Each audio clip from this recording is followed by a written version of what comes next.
اللہ پاک ان کی تعریف فرما رہا ہے۔ وَقَالُوا عَلَيْهِ شُهَدَاء، اور یہ ربانی علماء، فقہاء، انبیاء، یہ خود اس کتاب اللہ پر گواہ ہوتے ہیں۔ یعنی جب یہ جائیں گے خدا کی بارگاہ میں، ان سے پوچھا جائے گا جو کتاب تمہارے ہاتھ میں تھی، کیا تم نے اپنے نفس کے لیے اس کے ذریعے سے فیصلہ کیا؟ جیسے کہ ان کے وہ علماء، اسی سورہ اعراف میں آئے گی ایک بات، بلعام بن باعور کا بڑا مشہور قصہ ہمیشہ کہتا ہوں میں، یہ نوح علیہ السلام کے اولاد میں سے، ان کا اسٹیٹس یہ تھا کہ ان کو اسم اعظم کا علم تھا۔ اسم اعظم کا علم کا مطلب یہ ہوتا ہے کہ کوئی بھی پریشانی یا قوم آپ کے پاس آتی اور کہتی بتاؤ یہ میرا ہوگا کہ نہیں ہوگا کہ نہیں، آج کے مطلب سفلی عاملوں کے اعتبار سے نہیں کہہ رہا ہوں، نماز نہیں پڑھتے نیموا کاٹتے ہیں، وہ نہیں، بتاؤ یہ کام ہوگا کہ نہیں، وہ کام جس کو استخارہ بھی بول سکتے، وہ کہتے رکو، اللہ کی طرف متوجہ ہوتے اور اللہ پاک ان کو غیب سے بتا دیتا۔ اسم اعظم کا ہے ایسا، اس منزل پر وہ فائز تھے، لیکن قوم نے انہیں مس یوز کیا، اتنی دولتیں دے دی، اتنے پیسے دے دیے جو یوں سمجھو کہ دنیا کے اعتبار سے حیثیت سے زیادہ وہ پیسے کی طرف چلے گئے، اللہ نے اس میں اعظم چھین لیا۔ نبوت ایسی چیز ہے جو چھینی نہیں جا سکتی، لیکن ولایت تک چھینی جا سکتی ہے اگر آپ اپنے آپ کو مس یوز کریں۔ آپ مسلمان ہیں، اسلام ہی کو یوز کریں، اسلام ہی کے لیے یوز ہو، ورنہ آپ کا سارا عمل کوئی عمل قابل قبول نہیں ہے۔ ایک مرتبہ بھی آپ نے حرام کاری کی، حرام خوری کی اور اس پہ تائب نہ ہوئے، یو ٹرن نہ کیا، سچے دل سے، صدق دل سے توبہ نہ کیا، تو اس کے بعد کا ہر عمل معلق رہے گا، نیکی ہی کیوں نہ ہو۔ اللہ کی بارگاہ میں عمل کی ضرورت نہیں، اخلاص کی ضرورت ہے، للہیت کی ضرورت ہے، اور اخلاص اور للہیت اسے کہتے ہیں کہ ذات پرفیکٹ ہو پھر عمل پرفیکٹ ہوگی۔ اگر آپ نے حرام خوری کی ہے، جھوٹ غیبت چغلخوری کی ہے، اس آئینے میں آپ نے عمل کیا، باوجود ہے کہ وہ عمل اچھا ہے۔ ابھی ایک بچی حج کو جا رہی تھی، میں نے کہا جن کے دل دکھائے ہیں، سب سے پہلے ان کے دل سے جا کر کے معافی مانگو، دل سے کہہ رہا ہوں، چاہے وہ چھوٹی ہو یا بڑی ہو۔ عاقل بالغ ہونا اللہ کی بارگاہ میں ہے، چھوٹا بڑا ہونا نہیں۔ ہمارے بچے اگر عاقل و بالغ ہیں تو ان پر نماز فرض ہے، صاحب استطاعت ہیں تو ان پر حج ہے، مالک نصاب ہیں تو ان پر زکوٰۃ ہے، تو انفرادی طور پر حکم سب کے لیے ہے۔ لہذا تم یہ نہ سوچنا کہ غلطی کر لینے کے بعد میں بڑی ہوں کیسے جھکوں، نہیں، قبر میں جاؤ تو وہاں بڑی چھوٹی نہیں، سب سے من ربک ما دینک کا یہی سوال ہوگا، تو انفرادی طور پر آپ سے حساب لیا جائے گا۔ عمرہ سے بہتر ہے انسان کا دل نہ دکھایا جائے۔ اگر اس عالم میں آپ گئے تو آپ کا عمرہ کیا کچھ قبول نہیں ہوگا۔ کیا مکہ میں جائیں گے تبھی آپ کو اللہ ملے گا؟ انڈیا میں آپ کی اللہ مدد نہیں کر رہا ہے؟ یقیناً اللہ ایک ہی ہے، اور اللہ انڈیا میں رہ کر آپ سے راضی ہے، تو مکہ جانے کی ضرورت نہیں ہے۔ راضی کرو خدا کو، اور راضی اللہ اس وقت ہوتا ہے جب آپ کی ذات پرفیکٹ ہو اور پھر عمل آپ کا پرفیکٹ ہو۔ آپ عمل کی دنیا میں خوب آباد رہیں، لیکن آپ کی ذات کرپٹ ہے تو آپ کا عمل قابل قبول نہیں۔ ذات کو پرفیکٹ رہنا بہت ضروری ہے۔ رب فرماتا ہے فَلَا تَخْشَوُا النَّاسَ وَاخْشَوْنِ، لوگوں مت ڈرو لوگوں سے، بخشونی، بلکہ اس میں تین مفہوم ہو سکتے۔ ایک تو یہ، اے علماء، اے فقہاء، مت ڈرو سچی بات کہنے سے، ایک مفہوم یہ ہوگا۔ دوسرا مفہوم یہ ہوگا، اے عام ایمان والو، اے عام بلیور، مت ڈرو لوگوں سے۔ اگر تم نے حق بول دیا اور حق بولنے کی تمہیں یہ سزا ملے کہ تمہاری جان گنوانی پڑے، تو جان تو ایک نہ ایک دن جانی ہے ہی، موت تو آنی ہے ہی، لیکن حق کی خاطر اگر جان چلی گئی تو اس کی بات الگ ہوتی ہے۔ مت ڈرو لوگوں سے، بخشونی، مجھ سے ڈرو، مجھ سے ڈرو، میری خشیت لے کر کے تم دین کا کام کرو، میری خشیت لے کر کے تم سامنے والوں کو ایکسپلین کرو، میری خشیت میں۔ وَلَا تَشْتَرُوا بِآيَاتِي ثَمَنًا قَلِيلًا، تھوڑی سی قیمت لے کر کے میری آیت کو مت بیچو۔ اشارے میں آپ یہ کہتے کہ ارے ہمارے پاس بھی بچا لو بیوی کو، میں بچاؤں بیوی کو، بات شریعت کی ہے، میں کیسے بیوی کو بچاؤں؟ طلاق تم نے دیا، میں کیسے بچاؤں؟ بتائیے، یعنی دین کو مکمل دنیا کی طرح یوز کرے کہ نہیں؟ ہونا یہ چاہیے جو اسلام کہتا ہے، غلطی تو ایک کر ہی چکا ہوں میں، لیکن اب جو اسلام کہتا ہے اس پر میں عمل کروں گا تاکہ دوسری غلطی نہ ہو جائے۔ ایک تو طلاق دے دیا، یہ غلطی کیا میں نے، اب بجائے اسلام ماننے کے اب ایکسپلینر آف اسلام کو مس یوز کر رہے ہو، کتنی غلطی پہ غلطی کرے جا رہے ہو۔ اگر آپ نے ان کے کہے کے مطابق کچھ رشوت لے کر دے دیا تو اللہ آپ کو بھی گرفت کرے گا، اور ان کے رشتے ناجائز جو ہوں گے صبح قیامت تک سب آپ پر لعنت بھیجیں گے، اللہ پاک کی بارگاہ میں رسوا ہوں گے۔ کتنی دن زندگی کاٹیں گے آپ، کتنا خوش رہ پائیں گے؟ 1,00,000 روپے بھی نظرانے مل گئے، کتنے دن تک اس سے کھائیں گے آپ؟ اور کھائیں گے تو پھر اس کے جو خون بنیں گے وہ سب آپ کے ساتھ رہیں گے، وہ سب حرام کاری میں جائے گا۔ خدا کی بارگاہ میں جب جواب دیں گے تو کیا ہوگا؟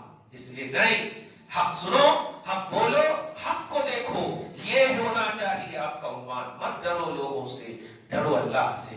لوگوں سے نہ ڈرنے کا مطلب آپ کوئی اشتہار بازی نہ کرو جیسے کر رہے ہیں وہ لوگ، نہیں، اللہ سے جب ڈرو گے آپ کو فرصت ہی کہاں رہے گی لوگوں کی فکر کرنے کی۔